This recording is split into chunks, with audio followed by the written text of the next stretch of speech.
los asesinos y después volver para atrás, cambios de fiscales. Bueno, ha pasado absolutamente de todo en un caso que ha sido manoseado y que ha sido muy poquita el compromiso político. Viste que en las ciudades, principalmente en esta ciudad, hay temas determinados donde intentos de políticos o autoridades políticas toman los casos para que, a favor o en contra de alguien, este caso sume o no. Bueno, con Andrea Castán es un caso que no ha sido manoseado políticamente. Afortunadamente. Afortunadamente, ¿no? Así es. Yo no recuerdo ninguna campaña política en donde se haya mencionado el caso de Andrea Castana como diciendo la gestión comunitaria, que en ese momento ya era gestión comunitaria, la gestión comunitaria no hizo nada, por ejemplo. Nunca escuché una acusación así. O quedó un caso impune en Carlos Paz. Puede ser que lo hayan dicho. Yo no recuerdo que haya sido un tema que haya puesto... Sí, de todos modos, digo, si un caso queda impune o no, es de responsabilidad de la justicia, no de otro ámbito. No, sin lugar a dudas, Pablo. Pero digo, es un acontecimiento que nos ha cruzado sí, a todos obvio, como sociedad. Seguro, totalmente. Y que todavía está impune y que no hay una sola persona señalada, acusada seriamente. No, se sabe que alguien la mató. Sí. Solamente eso. Sí, y que fue en nuestra ciudad. Exactamente, así es. Vamos a cambiar de tema. Antes de meternos con la nota y saludar al diputado Agos Carreño que nos está esperando, quiero compartir con ustedes esto, que fue parte de la información periodística y tuitera del fin de semana. El cruce entre Javier Milei y Cristina Fernández de Kirchner. Yo lo resumí con este tuit, porque me parece que es en definitiva más o menos el que pinta la situación en general. Es la respuesta de Cristina a Milei: ay, presidente, usted quiere pelearse conmigo para que no hablemos del decreto que firmó, dándose un aumento del 48% a usted y sus funcionarios, mientras pulveriza las jubilaciones y los salarios de los argentinos y las argentinas también. Admita que firmó, cobró y lo pescaron. Mire, acá le reproduzco los dos decretos que firmó junto a su amiga y ministra de Desarrollo Social y su jefe de gabinete, porque quiero pensar que usted lee lo que firma, ¿no? En el de enero no incluyó expresamente a las autoridades y en el de febrero se incluyó usted y sus funcionarios.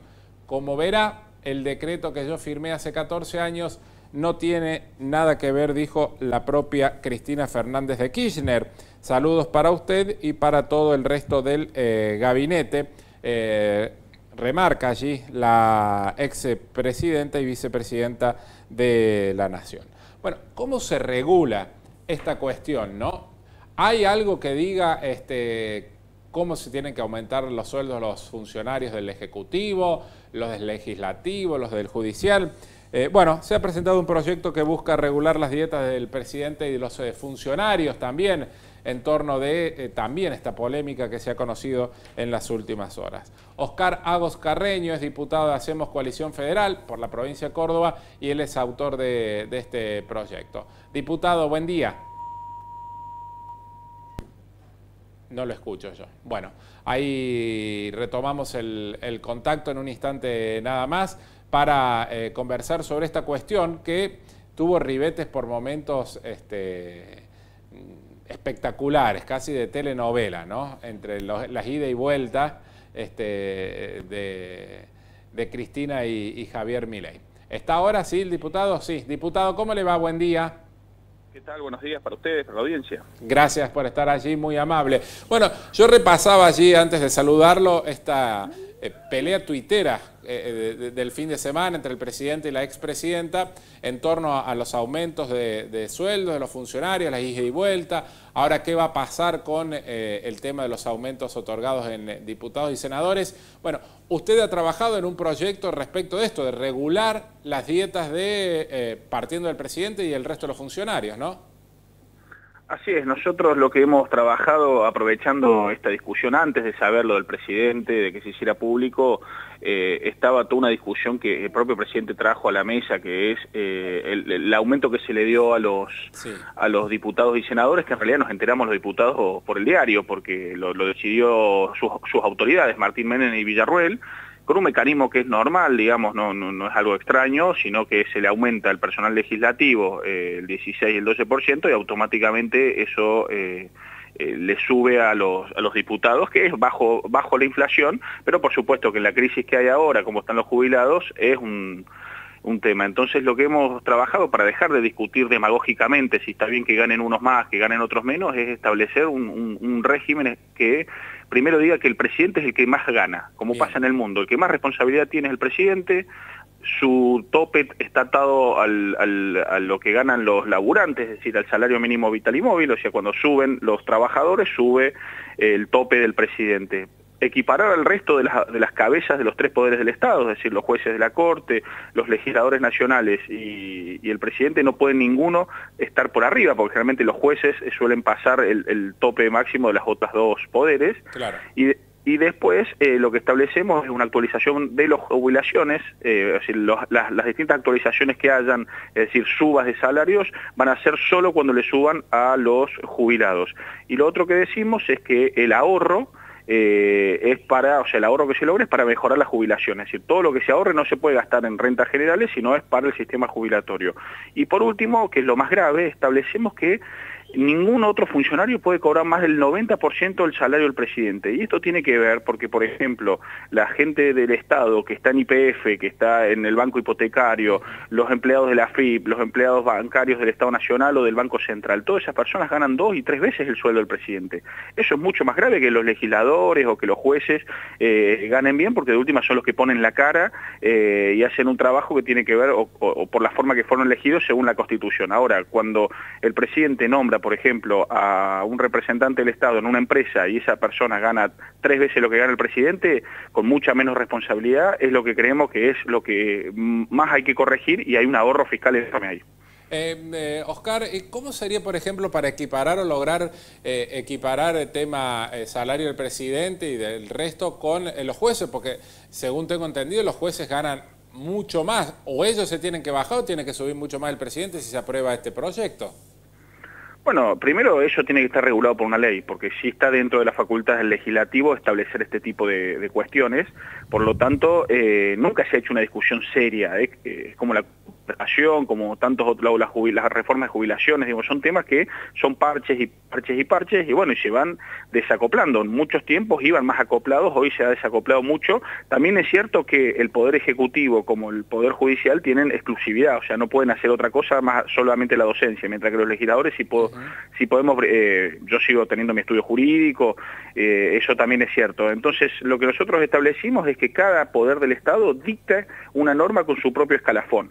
Entonces nosotros establecemos, hoy cuánto gana el presidente, bueno, ese es el tope, son 20 salarios mínimos vitales y móvil, ese es el tope para los tres poderes, y después cada titular de cada poder, es decir, la Corte Suprema, por ejemplo, tiene que dictar un escalafón donde el que le siga hacia abajo al juez de la Corte cobra el máximo, que es el 90%, o lo que estipulen, pueden estipular el 80, el 70, el 50, eso es una decisión política.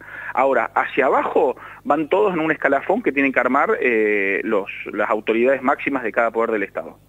Bien.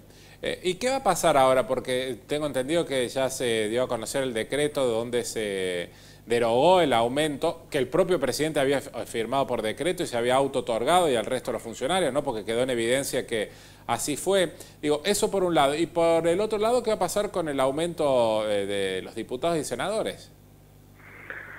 Mire, la verdad que no lo sabemos porque estamos con un gobierno que no habla, digamos. Ellos, por ejemplo, el presidente de la Cámara de Diputados, Martín Menem, no ha hablado con nosotros para este ni para otros temas. Entonces, cuando se le arma lío, empiezan a pedir que lo ayudemos a amortiguar el resto de las fuerzas, cuando en realidad la decisión la tomaron en soledad. Ahora estaría bueno que por lo menos hablen para tener una discusión firme hacia adelante y corregir todo de una vez por todas, porque ahora Milei, porque lo descubrieron, va a echarse para atrás. Si no lo descubrían, iba a seguir cobrando sin que nadie se diera cuenta. El presidente de la Cámara de Diputados y la presidenta del Senado también tienen que consultar con los otros bloques, porque si nosotros hemos pedido para esta semana una importantísima sesión que tiene que ver con mejorar el salario de los jubilados a partir de abril, es el efecto político que queremos lograr, porque estamos convencidos de eso. No queremos que nos suban el sueldo 2 días antes para que se nos empantane la discusión social con este tipo de temas. Lo que no quiere decir que haya que discutir que por lo menos haya un empate con la inflación de todos los sueldos de la Argentina, incluidos los públicos, pero hay momentos donde la la sociedad el mismo Milei le está pidiendo mucho más de lo que puede resistir, y lo queremos ayudar, queremos acompañar en ese proceso, queremos que le vaya bien, porque eso es que le va bien a los argentinos, pero los jubilados están perdiendo como en la guerra, y eso es para nosotros la prioridad en este momento. Después llegará el momento de discutir otros salarios, pero los jubilados no pueden esperar a que en el recibo del mes de abril no tengan una mejoría. Claro, y a uno le suma esto, ¿no? Que el presidente también ya había dicho en una entrevista hace un tiempo que el sector menos pobre o donde menos pobres de la población había era el de los jubilados. Yo le escuchaba a la canciller Diana Mondino, me parece muy desafortunado el sábado en el programa de Mirta Legrand diciendo, y bueno, ¿para qué le dan créditos del ANSES a los jubilados si en fin los jubilados se van a morir? Me parece que un desprecio innecesario para la gente mayor, ¿no? Bueno, eso tiene que ver con el relato de ellos. Primero, su base de votantes en general son gente más joven, o sea que nunca han tenido una empatía con ese sector de la sociedad.